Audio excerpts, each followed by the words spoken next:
Surrender చేస్తాడు ఎస్పీకి phone చేసి, వాళ్ళ జోలికి వెళ్ళొద్దని చెప్తాడు. ఆ పెద్ద మనిషి గారు నియోజకవర్గంలో పరిస్థితుల గురించి మాట్లాడకుండా ఆయన అసెంబ్లీలో మాట్లాడతాడు. సినిమాల గురించి, సినిమా రేట్ల గురించి, సినిమా వాళ్ళు వచ్చారని చెప్పాను. అదేమన్నా అసెంబ్లీలో జరుగుతున్నటువంటి అంశమా? అదేం చర్చ జరుగుతుండగా ఈయనేమన్నా లేచి మాట్లాడా? అది కూడా కాదు. లేచి తగుదనమ్మా అని మాట్లాడతాడు. ఏం మాట్లాడతాడు? చిరంజీవి గారినంట సినిమా వాళ్ళందరినీ కూడా నడిపించి వచ్చాడంట.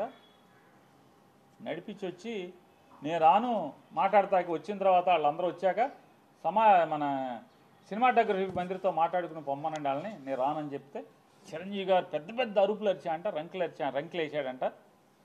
తమాషాగా ఉందా అది ఇదని వెంటనే భయపడి జగన్ గారు వచ్చి వాళ్ళతో చర్చలు జరిపాయంట. అరే వయసుకి, హోదాకి ఎమ్మెల్సీ చేసాం, మంత్రి చేసాం, మళ్ళీ ఇప్పుడు ఎమ్మెల్యేగా ఎలగబెడుతున్నాం. 83 ఏళ్ళ వయసు.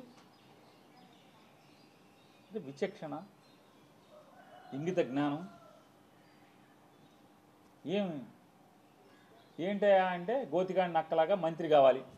ఆ సత్యకుమార్ గారిని రేపో మాపో పీకేస్తే మంత్రి ఇస్తాడేమో, లేదంటే 21 ఖాళీ ఉంది కదా దాంట్లో మంత్రి పదవి కోసం ఈ వయసులో కూడా ఊరు పొమ్మంటుంది, కాడి రమ్మంటుంది.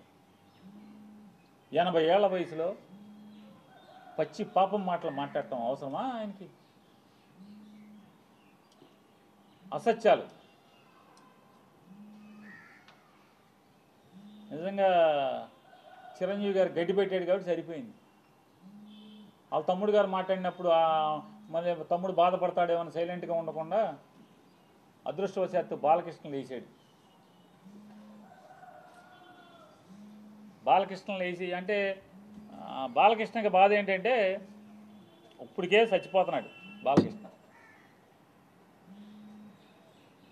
పవన్ కళ్యాణ్ ఉప ముఖ్యమంత్రిగా హెలికాప్టర్లో విమానాల్లో తిరుగుతాం, వాళ్ళ బావ వంగి నమస్కారాలు పెడతాం, ముఖ్యమంత్రితో సమానంగా జామర్లు ఉన్న కారు, ముందొక 3 పోలీస్ కార్లు, వెనక ఒక 10 పోలీస్ కార్లు. అసలు మామూలుగా పవన్ కళ్యాణ్ కారు దిగంగానే వాళ్ళ బావ కన్నా ఎక్కువగా ఓ 25 మంది పోలీసులు చుట్టూ సఫారీలు వేసుకుని తుపాకులు ఇచ్చుకుని ఓ 25 మంది పోలీసులు. కొత్తలాడిపోతున్నట్టున్నాడు మనోడు. మామూలుగా ఉడుకుతున్న అన్నానికి అడుగుని సెగలేపితే మామూలు పొంగు వచ్చినట్టుగా లోపల మ్యాన్షన్ హౌస్ ఫుల్లుగా. అసలు రాను ఏమైపోతుందంటే ఇట్లాంటి వాళ్ళ మూలంగా ఆర్టీసీలో కండక్టర్కి డ్రైవర్కి డ్యూటీ ఎక్కేప్పుడు బ్యాందీ సారా తాగేప్పుడు పెడతారు. గొట్టం ఏంటంటే నోట్లో గొట్టం పెడతారు, బ్రీత్ అనలైజర్. ఆ బ్రీత్ అనలైజర్లో అసెంబ్లీ గేట్ కాడ కూడా తలుపు కాడ కూడా పెట్టాల్సిన పరిస్థితి వచ్చేసింది. రాబోయారు ఇక మామూలుగా ఇట్లాంటి వాళ్ళు ఉంటే ఇక అంతే కదా.